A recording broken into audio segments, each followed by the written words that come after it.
Okay, so now we're still in step one. Scrooge has left that office. He's told off Bob Cratchit. Now he's at home, and I want to look at specifically Marley's ghost and what it does to him. So I'll begin here at the top.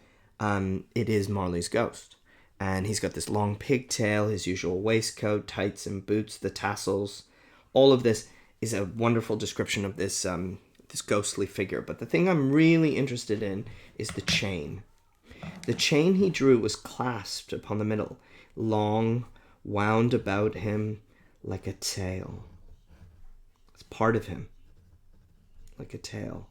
Part of him. He is an animal, this ghost. And it's the length of it, the length of the chain equals the amount of sin that he's committed. And it was made of cash boxes, keys, padlocks, ledgers, deeds. Ledgers are where you write down accounts. Deeds are documents to tell you if you own something. Heavy purses, rotten steel. So this thing that's torturing him, the torture, is all money. It's all about money. It's all about the things that will, his greed. And he's being tortured. Okay? His body was transparent, so you could see through him and see the buttons of his coat behind, which is fantastic. So the clothes are real, but somehow, it's just great image. It's gothic. It's terrifying. Scrooge is scared, but he tries to push it off. I'm just going to skip down a little bit. How now? What do you want with me? What do you want with me? So sorry, I'm just going to make that star one. Much. Who are you? What? You should have asked me who I was. Okay, who were you then? You're very particular for a shade. You're bossy. You see, he's just fighting this guy. He's not frightened.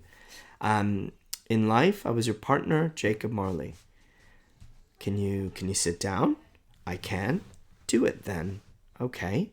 Scrooge asked the question because he didn't know whether a ghost so transparent might find himself in a condition to take a chair, and felt in the event of its being impossible, it might involve the necessity of an embarrassing explanation. The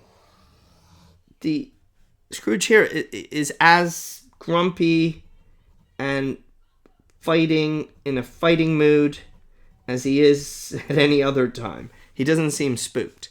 And the ghost notices this. You don't believe in me. I don't. What evidence would you have of my reality beyond that of your senses? I don't know.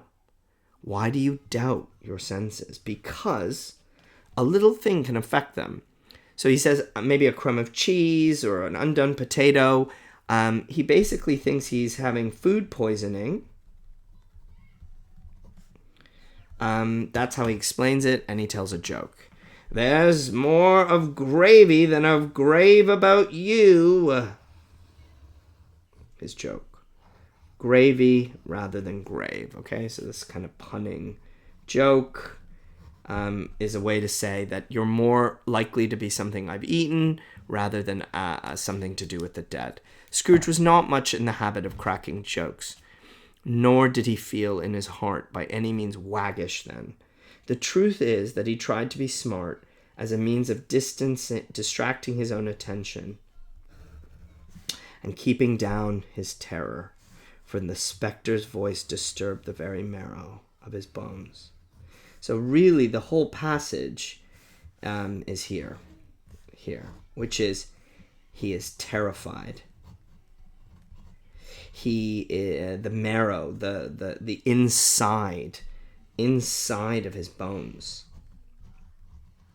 And like a lot of us, he tells jokes as a way of dealing with his fear.